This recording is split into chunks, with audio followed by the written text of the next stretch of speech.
पेशावर में इंतहाई अफसोसनाक वाकया पेश आया है। शौहर को ओमान गए हुए कई साल गुजर गए। 3 साल के बाद पाकिस्तान आया, सीधा पेशावर गया, अपनी फैमिली के पास अपनी बीवी बच्चों से मुलाकात की और बहुत खुश था। 9 दिसंबर को सुबह 10 बजे बीवी वॉशरूम से बाहर निकलती है, लाइट का बटन ऑफ करने लगती है कि उसको शदीद करंट लगता है, चूंकि फर्श कपड़े सब गीला था, और फिर वहीं पर गिर गई, उसकी डेथ हो गई, फौत हो गई। अब जनाब कुछ देर के बाद शौहर गया वॉशरूम में और देखो ओ ये तो यहाँ पे गिरी हुई है।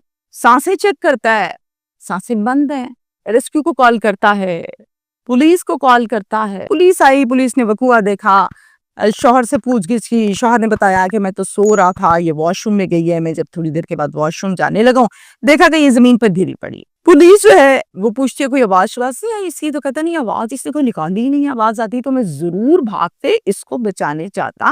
मैं तो एक अरसे के बाद वापस आया हूँ और मैं बड़ा खुश था अपने बीवी बच्चों से मिलने के बाद। वक्ती तौर पे पुलिस कहती है अच्छा ठीक है, ओके, पोस्टमार्टम नहीं कराती और ये समझ लिया जाता है बज़ाहिर कि हाँ हादसाती मौत है। लेकिन ये हादसाती मौत नहीं थी। यहाँ पर आता है बहुत बड़ा एक ट्विस्ट, और उसी लम्हे एक स्ट्रॉन्ग एविडेंस पुलिस के हाथ लग जाता है जिसने सारे मंजर को बदल के रख दिया। वो मैं डिटेल से आपके साथ शेयर करूंगी कि वो एविडेंस क्या था। यह हादसाती मौत नहीं थी, ये तो था करंट, और करंट लगा लगा के मारा गया। शौहर ने इकबाल जुर्म कर लिया है, तफ्तीश हो चुकी है और बहुत कुछ इसने बताया। वजह अनाद क्या है, इतने सालों के बाद खुश खुश आया और फिर ये वकुआ हो जाना, खुशियों में मातम कैसे हुआ, बात आपस में क्या हुई थी, वो स्ट्रॉन्ग एविडेंस क्या था जहां से बात खुली थी। पेशावर में यह अफसोसनाक वाकया जनाब पेश आया है। और चमकनी में एक मोहल्ला है जिसे कहते हैं चुआ गुजर मोहल्ला,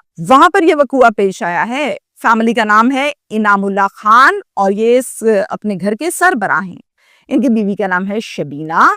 इनके 4 बच्चे हैं, 2 बेटियां हैं और 2 बेटे हैं। सबसे बड़ा जो बेटा है वो 9 साल का है और बाकी बच्चे इससे छोटे हैं। 14 साल हो गए थे इसको ओमान में गए हुए। ये वहां के एक पावर प्लांट में जॉब करता था। अमूमी तौर पर जो लोग बैरून मुल्क जाते हैं वो साल में 1 मरतबा या 2 मरतबा अपने घरों में चक्कर पाकिस्तान लगा लेते हैं, लेकिन इनामुल्ला 3 साल के बाद आया करता था। होता कुछ इस तरह से है कि बीवी रूटीन में जो खर्चा आता था इसको, बीवी को ज़ाहिर शौहर बाहर से पैसे भेजता है। अब बीवी क्या कहती थी, मुझे बेड लेने का बहुत शौक है, मुझे नया बेड लेना है। उसने कहा अच्छा नया बेड लेने, उसने पैसे भेज दिए। अब इसने जब पैसे भेजे बीवी ने ले लिए और फिर बेड की बाकायदा खूबसूरत बेड की तस्वीर अपने शौहर को व्हाट्सएप की। शौहर बड़ा खुश हुआ कि देखो इसको घर बनाने का कितना शौक है। कुछ अरसे के बाद कहती है कि मैंने अब क्रॉकरी लेनी है, अब मैंने किचन के बर्तन जो है इनको अपग्रेड करना, चेंज करना है। कहता अच्छा चलो सही है।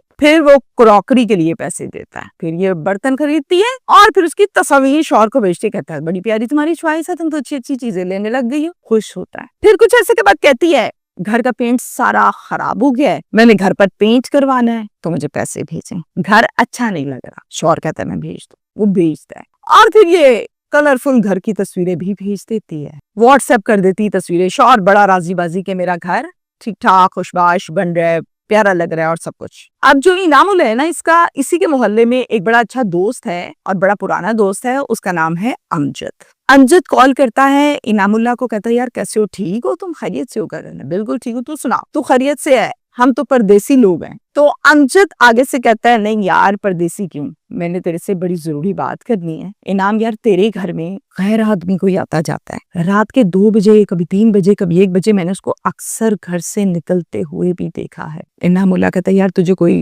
गलतफहमी हो गई है, ऐसी बात नहीं है। कहता है यार मैं बिल्कुल ठीक कह रहा हूँ, मैंने खुद देखा है। कहता है यार मेरे घर तो कोई भी आएगा जाएगा, मेरी बेगम मुझे फौरन बताती है, लेकिन उसने तो मुझे नहीं बताया। कहता है अच्छा चलो मैं पूछूंगा। बात खत्म हो गई। फिर क्या होता है, उसके अंदर ये एक पॉइंट आ जाता है, एक जन्म ले लेता है नुक्ता कि क्यों नहीं बताया अगर कोई आता है। बीवी से ना पूछा, शक इसको पड़ गया, लेकिन इसने बीवी से नहीं पूछा, इसने अपने बेटे से पूछा, 9 साल वाले से। उसको फोन पर कहता है क्या हाल है भाई, ठीक हो? कहता है ठीक हो। बात नहीं करते मुझसे? पापा करता तो हूँ।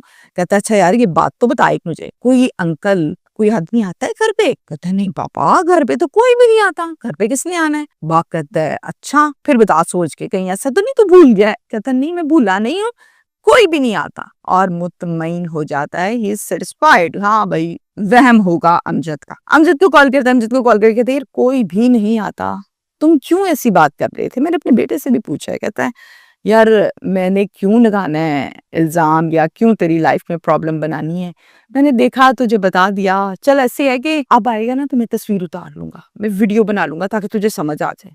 कहता ये बात सबसे बेहतर है, और फिर ये रैकी लगा के बैठ गया। कुछ दिन गुजरे, वो लड़का जो आता था वो फिर से आया, रात के 10 बजे आया, घर के अंदर दाखिल हुआ। अमजद ने सुकून से वीडियो बनाई, चूंकि रेकी लगा के बैठा था, और रात के निकला 2 बजे वापस 4 घंटे के बाद, और वो भी वीडियो बनाई और ठाक करके व्हाट्सएप कर दी अपने दोस्त को। इनाम को जब वो वीडियो सेंड की, डाउनलोड हुई, देखी तो तोते उड़ गए कि अमजद तो ठीक ही कह रहा था। फिर भी बीवी को कुछ नहीं कहता, और क्या करता है